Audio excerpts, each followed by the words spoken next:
भाजप आमदार सुधीर मुनगंटीवार यांनी विधानसभेमध्ये राज्य सरकारला घेरलंय। महिला आयोगाला देण्यात येणाऱ्या निधीवरून मुनगंटीवारांनी महिला आणि बालविकास राज्यमंत्री मेघना बोर्डीकरांवरती प्रश्नांची सरबत्ती केली। यावेळी विधानसभा अध्यक्ष राहुल नार्वेकरांनी मध्यस्थी केली आहे।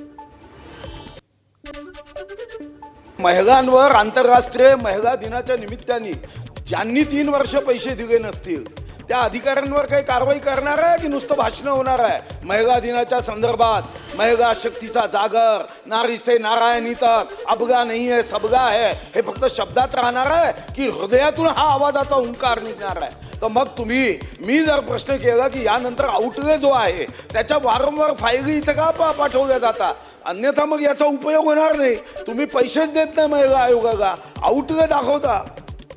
महिला आयोगाच्या मागणीनुसार निधी आपण वर्ग करत असतो। कुठेही निधीची कमतरता कधीच आता पटलावर ठेवू आम्ही तो, पण दरवर्षी आपण जेवढा निधी खर्च केला तो दरवर्षी संकेतस्थळावरती आपण टाकत असतो। आणि अध्यक्ष महोदय, महिला आयोगासाठी निधीची कमतरता कधीच कमी पडत नाही। त्यांच्या आवश्यकतेनुसार प्रत्येक वेळी आम्ही निधी वितरित करत असतो। एबीपी माझा, उघडा डोळे बघा नीट।